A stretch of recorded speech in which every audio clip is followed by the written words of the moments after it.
Saudi में एक मुस्लिम लड़का टैक्सी ड्राइवर था। मुझे कहीं भी जाना होता था तो मैं उस लड़के को ही फोन करती थी। एक रात घर जाने के लिए मुझे कोई टैक्सी नहीं मिल रही थी तो मैंने वही मुस्लिम लड़के को फोन किया और वह तुरंत आ गया। रास्ते में बहुत तेज बारिश शुरू हो गई और मैंने उस मुस्लिम लड़के को घर बुला लिया। मैंने जैसे ही घर का दरवाजा बंद किया, उस मुस्लिम लड़के ने मेरे साथ ऐसा काम किया कि सुनकर आपके रोंगटे खड़े हो जाएंगे, क्योंकि गैर मर्द और गैर औरत अगर अकेले में हो तो उनके बीच तीसरा सिर्फ और सिर्फ शैतान ही होता है। और यह बात बिल्कुल सच है। एक गैर मर्द के साथ ऐसे ही लम्हा जब मेरी जिंदगी में आया तो सब कुछ खत्म हो गया। मेरा दुनिया को देखने का जो नजरिया था वह बदल गया था और उसके बाद मेरी पूरी जिंदगी बदल गई।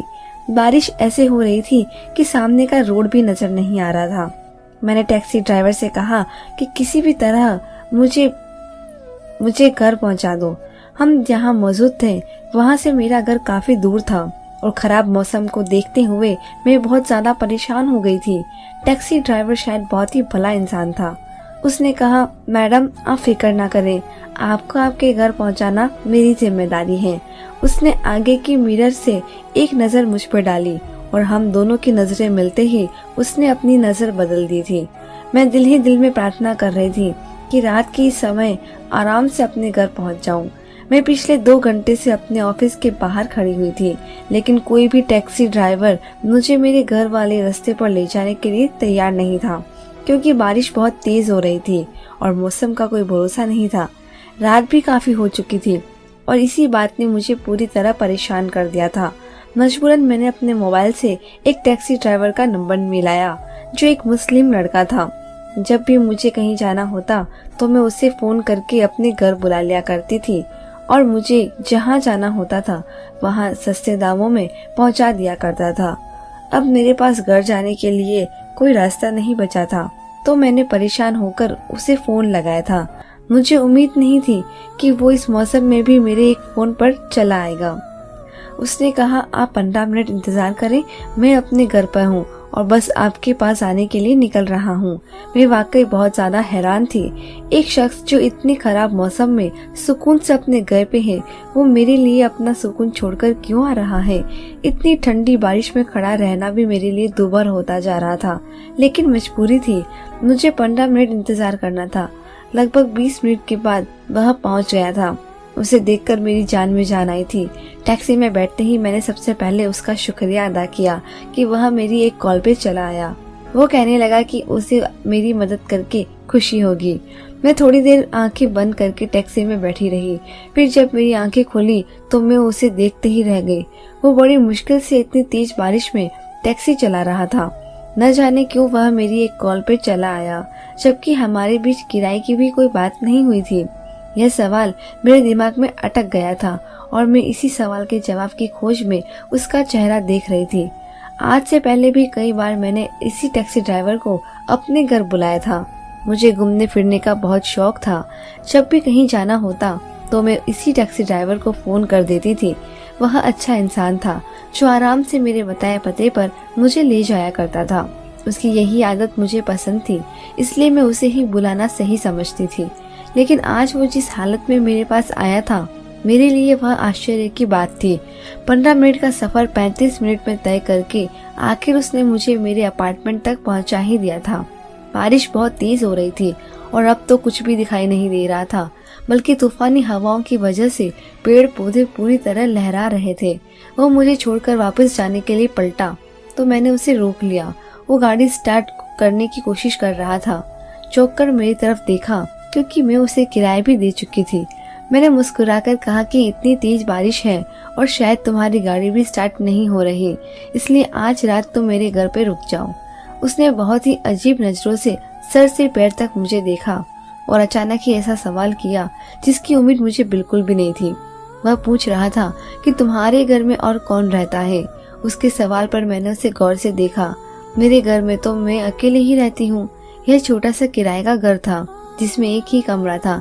मैंने उसे कहा कि तुम बेफिक्र होकर आ जाओ, तुम्हें कोई परेशानी नहीं होगी। न जाने वो मुझे देखते हुए क्या सोचने लगा। वो अपनी गाड़ी बंद करके उतर आया और मेरे पीछे पीछे चल दिया। मेरा रूम 14वीं मंजिल पे था। हम दोनों लिफ्ट में गए और सीधा रूम में आ गए। रूम में आकर मैंने उसे बैठने के लिए कुर्सी दी और दरवाजा बंद करके हीटर ऑन कर दिया। रूम छोटा था इसलिए तुरंत ही गर्म हो गया। मेरे कपड़े बारिश में पूरी तरह भीग चुके थे और मुझे हद से ज्यादा ठंड लग रही थी। वो मुस्लिम लड़का सर झुकाए बैठा था जैसे किसी गहरी सोच में हो। फिर अचानक ही हम दोनों के बीच कुछ ऐसा हुआ जिसे सुनकर आप कांप उठेंगे। 2 घंटे वो मेरे साथ रूम में रहा और उसके बाद वह मुझ पर चादर डालता हुआ मुझे छोड़कर रूम से निकल गया। लेकिन यह 2 घंटे मेरी पूरी जिंदगी को बदल चुके थे। मैं बिस्तर पे लेटी बहुत रो रही थी। जो कुछ भी हुआ वह पूरी तरह गलत था और इसीलिए मैं टूट गई थी। मेरे कपड़े बिस्तर से नीचे पड़े हुए थे। मैं चादर में लिपटी हुई थी और अपना सब कुछ गवा चुकी थी। ऐसे ही रोते रोते सुबह हो गई थी, लेकिन बारिश अभी भी वैसे ही आ रही थी। मैं खिड़की की तरफ देखते हुए अपना गुजरा हुआ वक्त याद करने लगी, जो कि बहुत ही मुश्किल था। बीती हुई रात ने सब कुछ तहस नहस कर दिया था। मेरा नाम रीना था और मेरा संबंध आगरा से था। मैं बहुत ज्यादा खूबसूरत थी। मुझे अपनी खूबसूरती पर बड़ा नाज था। मैं अपने माता पिता की इकलौती बेटी थी और पैसे की भी कोई कमी नहीं थी और इसी बात ने मुझे घमंडी बना दिया था। मैं सिर्फ 14 साल की थी और 9वीं कक्षा में पढ़ती थी। तभी मुझे मेरी क्लास के एक मुस्लिम लड़के से मोहब्बत हो गई। वो बहुत ही अच्छा लड़का था, सबसे अच्छी बात करता था, सबकी मदद करता था। क्लास की दूसरी लड़कियों की तरह वो मुझसे बहुत अच्छा बर्ताव करता था और कभी भी हिंदू और मुस्लिम का फर्क न जताता था। धीरे धीरे मुझे उससे मोहब्बत होने लगी। फिर एक दिन मैंने उसे अपनी मोहब्बत का इजहार कर दिया। मेरी बात सुनकर उसके चेहरे पर एक हल्की सी मुस्कुराहट आ गई और हमारी मोहब्बत का सिलसिला शुरू हुआ। दिन ऐसे ही महीनों में बदलते रहे और हम मोहब्बत के नाम पर एक दूसरे की ख्वाहिश पूरी करने लगे। 14 साल की उम्र में ही मैं अपना सब कुछ गवाकर फरहान की हो चुकी थी और फरहान ने मुझसे वादा किया था कि वो मेरे लिए दुनिया से लड़ जाएगा, लेकिन कभी मुझे अकेला नहीं छोड़ेगा। उसकी मोहब्बत का हाथ थामकर मैं 3 सालों तक सफर करती रही और स्कूल से कॉलेज तक पहुंच गई। चोरी छुपे मुलाकातों का सिलसिला चलता रहा। कभी किसी होटल में तो कभी किसी पार्क में हम एक दूसरे से मिलते रहे। मैं 17 साल के करीब पहुंची तो मेरे रिश्ते आने शुरू हो गए। मेरे बाबूजी ने फैसला किया कि वो मेरी शादी अपनी बहन के बेटे से करेंगे। यह खबर मेरे लिए किसी कयामत की तरह थी, क्योंकि मेरी जिंदगी में फरहान के अलावा और किसी मर्द की गुंजाइश नहीं थी। मैंने अगले ही दिन फरहान को कॉलेज के बाहर बुलाया और उसके साथ एक होटल में चली गई। हमेशा की तरह फरहान ने कमरा बुक करवा रखा था।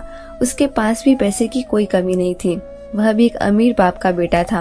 मैंने उसे बताया कि मेरे बाबूजी मेरी शादी सुरेश से करना चाहते हैं और अब वक्त आ गया है कि वह हमारी मोहब्बत के लिए कोई कदम उठाए और अपने घर वालों को मेरे घर वाले के यहाँ भेज दे।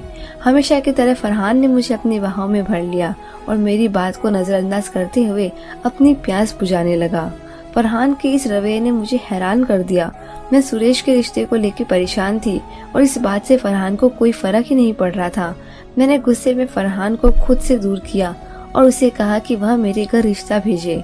कब तक ऐसे चुपके हम होटल में मिलते रहेंगे। फरहान के चेहरे पर एक अजीब सी मुस्कुराहट आ गई और वो कहने लगा कि शादी की क्या जरूरत है, हम दोनों इतने साल से एक साथ हैं और शादी कहाँ से बीच में आ गई। फरहान की बात सुनकर मेरे होश उड़ गए। उसकी नजर में तो हमारा रिश्ता सिर्फ होटल के कमरे तक ही था और उसे शादी की कोई जरूरत ही नहीं थी। वह बड़े आराम से कह रहा था कि तुम अपनी शादी के बाद भी इसी तरह मुझसे मिलने आती रहना, हम ऐसे ही अपनी मोहब्बत को एंजॉय करते रहेंगे। मैंने एक जोरदार थप्पड़ फरहान के मुंह पे मारा था। मुझे उससे ऐसी उम्मीद नहीं थी। मैंने उस पर अपना सब कुछ इसलिए लुटाया क्योंकि मुझे उससे शादी की उम्मीद थी, लेकिन वह तो बहुत ही घटिया इंसान निकला था। जैसे ही मैंने उसे थप्पड़ मारा तो वह तड़प उठा और मुझे दोनों हाथों से पकड़कर झंझोड़ते हुए कहने लगा कि उसके पास मेरी बहुत सारी वीडियो मौजूद है और अगर मैंने उसकी बात ना मानी तो मेरा जीना हराम करके रख देगा। उसने अपनी जेब से अपना मोबाइल निकाला और मुझे बहुत सारी वीडियो दिखाने लगा। मैं अपनी मर्जी से उसके हाथों का खिलौना बनी हुई थी।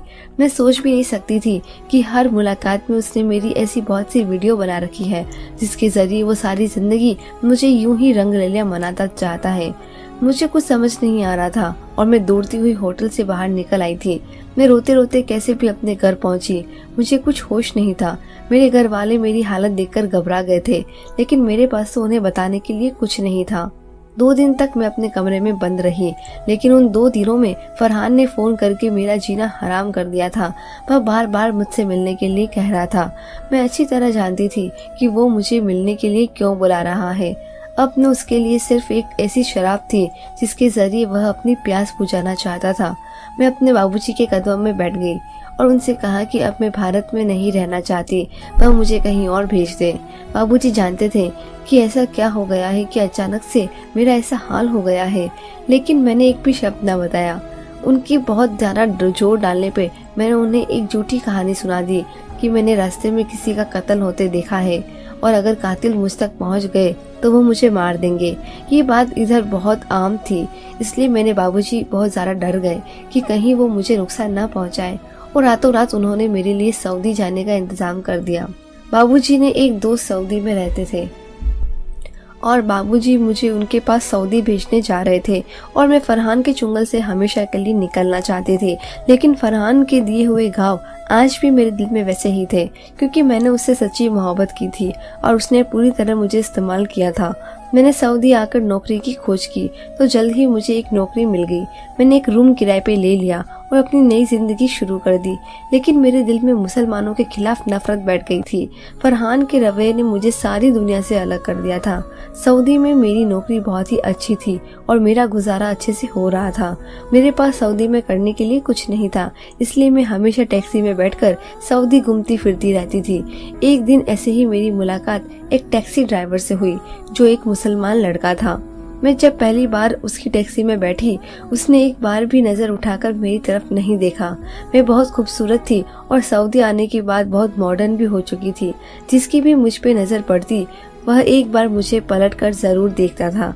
लेकिन यह टैक्सी ड्राइवर वह पहला शख्स था जिसने पलटकर मेरी तरफ नहीं देखा था, बल्कि अपनी नजरें सड़क पर जमाई रखी थी। वो मेरी हर बात का जवाब बस हाँ हूँ में करता और उसने मुझसे किराया भी बहुत कम लिया था। वह मुझे बहुत नेक लगा, इसलिए मैंने जानबूझकर उसका फोन नंबर मांग लिया था कि कभी भी कहीं जाना हो तो मैं उसे आसानी से बुला सकूं। उसने बिना झिझक मुझे अपना नंबर दे दिया। उस दिन के बाद से मुझे जब भी कहीं जाना होता मैं उसे फोन करती और वो सीधा मेरे रूम पे चला आता था। मैंने कई बार उससे बात करने की कोशिश की, लेकिन वह बहुत ही कम बात करता था। उसका नाम सिराज था। वह 4 सालों से सऊदी में टैक्सी ड्राइवर की नौकरी कर रहा था। वह भी मेरी तरह यहाँ अकेला रहता था। उसके सारे घर वाले भारत में थे। उसका मुझसे नजरें चुराना और इस तरह खामोश रहना मेरे लिए हैरान कर देने वाली बात थी, लेकिन मुझे यकीन हो गया था कि वह एक नेक इंसान है।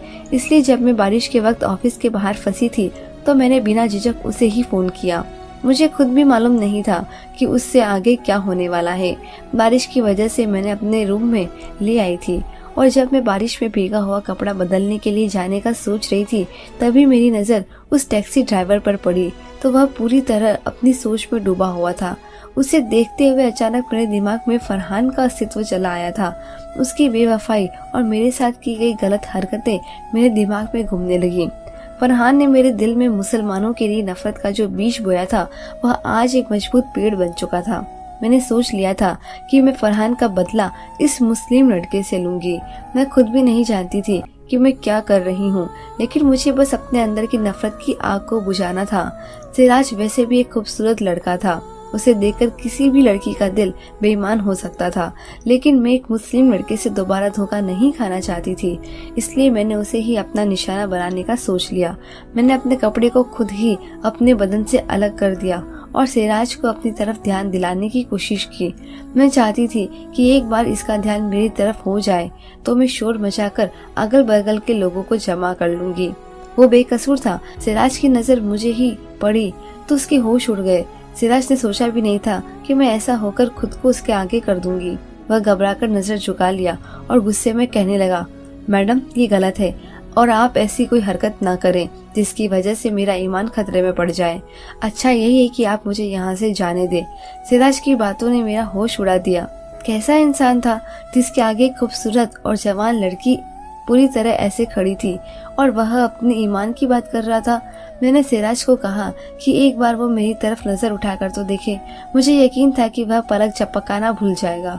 वो कहने लगा कि इस तरह किसी गैर औरत को ऐसे देखना उसकी आंखें में गुनाह है और वह किसी भी हाल में इतना बड़ा गुनाह नहीं कर सकता। मैं मोहब्बत का झांसा देने लगी, क्योंकि फरहान ने भी तो मुझे इसी झांसे में फंसाया था। मैं भी तो सब कुछ भूलकर मोहब्बत के नाम पर अपने बदन का सौदा कर बैठी थी।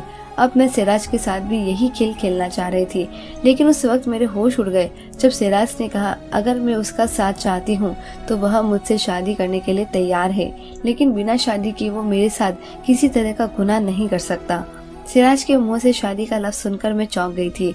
मैं उससे बिना किसी रिश्ते के अपना सब कुछ सौंपने के लिए उसके सामने खड़ी थी और वह मुझे अपनाने की बात कर रहा था, जबकि फरहान ने तो ऐसा कुछ भी नहीं किया था। वो तो शादी के नाम पर बड़ी आसानी से मुझे बेवकूफ बनाकर निकल गया था। मेरी आंखों से खुद ही आंसू गिरने लगे थे। सिराज कह रहा था कि वह 4 सालों से यहाँ टैक्सी चलाता है और उसकी कमाई भी बहुत अच्छी है। अगर मैं उससे शादी करना चाहती हूँ तो बस मुझे अपना मजहब बदलना पड़ेगा और फिर वह मुझे बहुत खुशी खुशी अपने घर की इज्जत बना लेगा। सिराज की नजरें अभी भी झुकी हुई थी और उसने एक बार भी मुझे नहीं देखा था और इसी बात ने मेरा दिल चीर के रख दिया। मैं अपनी जगह पत्थर बन खड़ी थी। तभी सिराज अपनी जगह से उठा और मेरे ऊपर चादर डालते हुए रूम से बाहर निकल गया। मैं जिसे दुनिया वालों के सामने बदनाम करना चाहती थी वह मुझे ही इज्जत की चादर उड़ाकर चला गया। मैं वैसे ही बिस्तर पर गिर पड़ी। उसकी झुकी हुई नजरें, शांत सा स्वभाव और मुझे अपने घर की इज्जत बनाने वाली बात ने मेरे दिल में उसके लिए एक ऐसा मकाम पैदा कर दिया कि मैं अपनी ही नजरों में गिर गई। 5 उंगलियां बराबर नहीं होती और इस बात का समझ आज मुझे अच्छी तरह आ गया था। हर मुसलमान एक जैसा नहीं होता और हर इंसान बुरा नहीं होता। अगर फरहान जैसे घटिया लोग दुनिया में मौजूद हैं तो सिराज जैसे अच्छे लोग भी हैं, इस दुनिया का हिस्सा हैं। सुबह की किरणें के साथ मैंने एक नई जिंदगी की शुरुआत की और कपड़े बदलकर मैंने जैसे ही रूम की खिड़की खोली तो बाहर देखकर मेरी जान निकल गई, क्योंकि इतनी तेज बरसती बारिश में सिराज की गाड़ी बाहर ही खड़ी थी और इसका मतलब यह था कि वह सारी रात अपनी गाड़ी के अंदर ही रहा था। मैं तुरंत दौड़ती हुई सिराज की गाड़ी के पास भागी। वो अपनी गाड़ी में आंखें बंद करके बैठा था। मैं शीशे के पास गई तो उसने फौरन ही गाड़ी का पिछला दरवाजा खोल दिया और हमेशा की तरह नजर झुकाए पूछने लगा कि मैडम जी आपको कहाँ जाना है। आज मैं भी उसे नजर मिलाने के काबिल नहीं रही थी, इसलिए मैंने भी नजरें झुकाते हुए जवाब दिया, मुझे किसी भी ऐसे मस्जिद ले चलो जहाँ पर मैं कलमा पढ़कर इस्लाम कबूल कर सकूं। मेरी बात सुनकर सिराज के चेहरे के रंग बदल गए थे। शायद उसे मेरी बात पर यकीन नहीं आया था। मैंने उसे कहा कि मैं उस दिन को जानना और समझना चाहती हूँ जिसने तुम्हें इतना मजबूत बना दिया है कि तुम इतनी खूबसूरत लड़की को ऐसे देखकर भी सीधे रास्ते से नहीं भटके और कोई गलत कदम नहीं उठाया।